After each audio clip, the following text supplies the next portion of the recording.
Hello everyone, welcome back to my channel. Thank you so much for watching. My name is Dr. Ritu Darwa.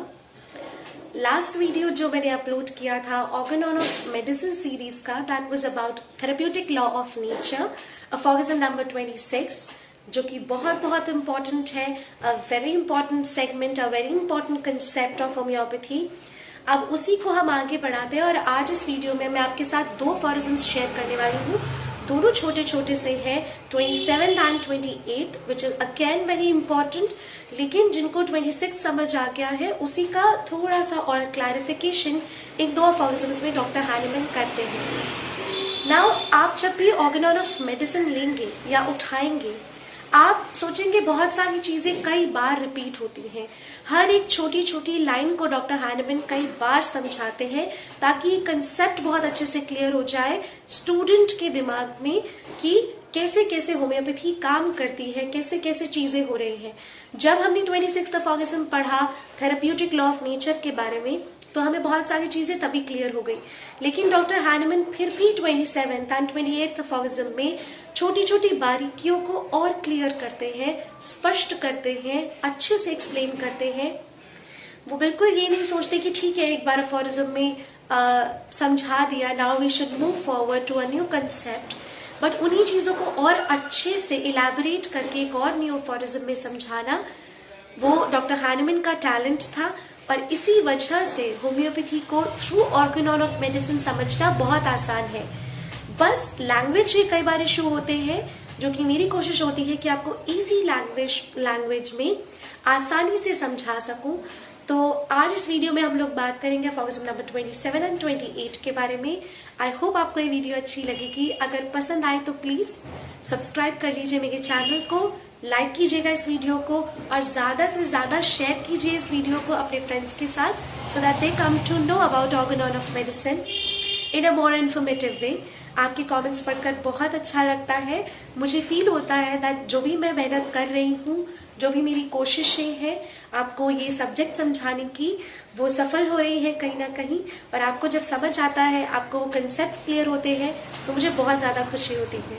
उसी तरह से अपना appreciation हमेशा मेरे channel को मुझे देते रहिए और जुड़े रहिए होम्योपैथी के साथ। So without further ado let's begin. Aphorism number 26 में हमने ये बहुत अच्छे से समझ लिया था कि एक वीकर डायनेमिक अफेक्शन है और एक स्ट्रॉन्गर डायनेमिक अफेक्शन जो है क्रिएट किया जाता है। मतलब मेडिसिन जो है एक आर्टिफिशियल डिजीज जनरेट करती है बॉडी के अंदर। ये चीज बहुत अच्छे से आपको समझ आ गई होगी। अगर अभी तक आपने वो अफॉर्गिज्म नहीं देखा है तो प्लीज मेरे चैनल पर प्लेलिस्ट है ऑर्गन ऑफ मेडिसिन के नाम से, उस पर जरूर देख लीजिएगा। अभी तक दैट मीन्स 26th अफॉर्गिज्म तक सारे अफॉर्गिज्म्स वहां आपको मिल जाएंगे। तो 27th अफॉर्गिज्म में डॉक्टर हैनिमैन क्या कहते हैं? The curative power of medicines therefore depends on their symptoms. अब क्यूरेटिव पावर, एक मेडिसिन की क्यूरेटिव पावर किस पर निर्भर करती है? हमें ये पता है कि जो होम्योपैथिक दवा हम खा रहे हैं उसके अंदर क्यूरेटिव पावर है, वो किस पर निर्भर करती है? On their symptoms similar to the disease. वो उस पर निर्भर करती है कि वो क्या क्या सिम्टम्स जनरेट करेगी जो कि डिजीज से सिमिलर होगा but superior to it in strength. लेकिन क्या होना चाहिए? अब बॉडी के अंदर ऑलरेडी लूज मोशंस वाला है, मान लीजिए किसी को लूज मोशन है, किसी को वॉमिटिंग है, या कोई भी एक सिम्टम मान लीजिए किसी को हेडेक है, ठीक है। यही सिम्टम आपने जब दवा दी, होम्योपैथिक मेडिसिन दी, वो आपने मेडिसिन डाली और उस दवा ने प्रोड्यूस किया headache with the same modalities. आपने जो भी मोडालिटीज चेक करके दिया, हेडेक जनरेट किया, लेकिन सिमिलर तो है। किस पर निर्भर करता है? सिम्टम पर जो वो दवा जनरेट करेगी, दैट मीन्स हेडेक सिमिलर होना चाहिए। दैट मीन्स ठीक है, हेडेक था पेशेंट को और ये मेडिसिन जाकर हेडेक क्रिएट कर रही है। हेडेक एज एन आर्टिफिशियल एक डिजीज क्रिएट कर रही है, हेडेक को बढ़ा नहीं रही। बिल्कुल ये चीज मत सोचिएगा किसी को हेडेक है और ये मेडिसिन जाके हेडेक को बढ़ा देगी, बिल्कुल भी नहीं। वो एक artificial disease in the form of medicine create कर रही है, हेडेक हुआ।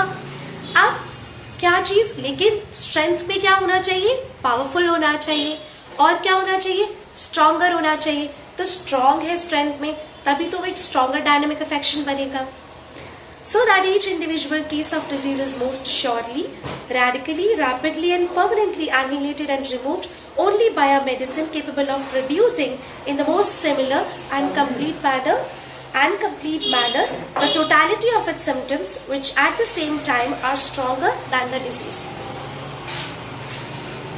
So what happens is, एक इंडिविजुअल केस में जब आपने कोई मेडिसिन दी तो वो मेडिसिन एक इंडिविजुअल केस में उसको रैपिडली खत्म करेगी जब वो सिमिलर होगी, जब उसका स्ट्रेंथ नेचुरल डिजीज से ज्यादा होगा, तभी वो उसको परमानेंटली रिमूव कर सकती है बॉडी से, और मोस्ट सिमिलर कंप्लीट मैनर में खत्म करेगी जब टोटलिटी उतनी ही अच्छे तरीके से मैच करती होगी।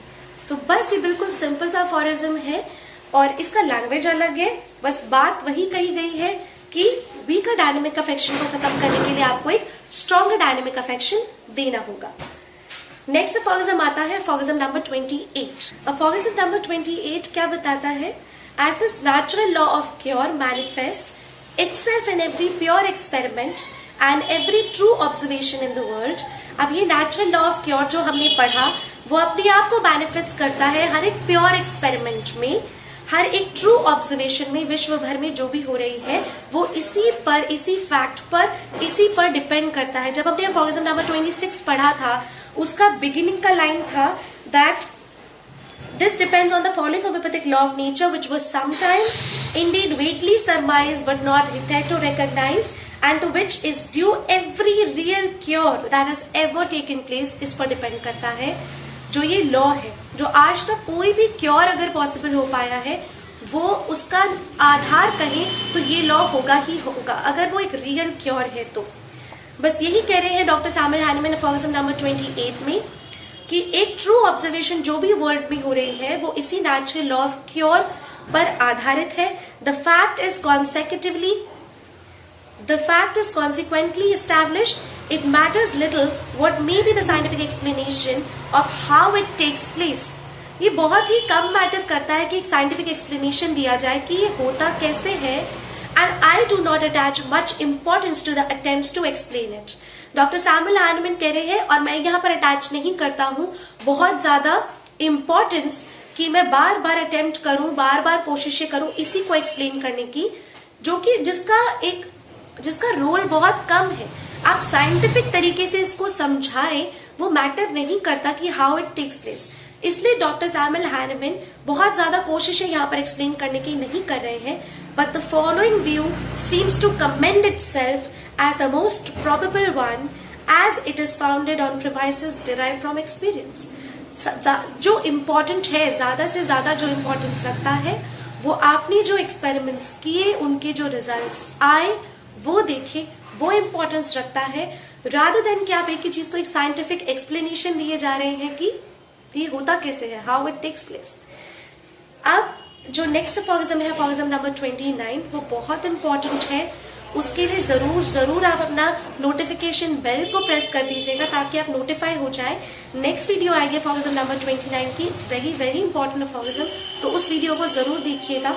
एंड वेरी इंपॉर्टेंट, मास्क पहनिए, सोशल डिस्टेंसिंग का पालन कीजिए, अपना बहुत ध्यान रखिए, अननेसेसरी घर से बिल्कुल बाहर मत निकलिए। कुछ दिनों तक अगर कुछ लोगों से नहीं मिलेंगे तो कुछ बिगड़ नहीं जाएगा। अपने लिए, अपनों के लिए आपको सुरक्षित रहना बहुत ज्यादा जरूरी है। Where the mask, N95 mask पहन सकें तो वही पहने। 2 मास्क लगाए, अगर आप एक ही मास्क लगा रहे हैं तो प्लीज इन दिनों एक मास्क से कुछ नहीं होने वाला, 2 मास्क प्लीज पहनिए या फिर N95 मास्क लगाइए। अपना ध्यान रखिए और होम्योपैथी से कनेक्टेड रहिए। Thank you so much.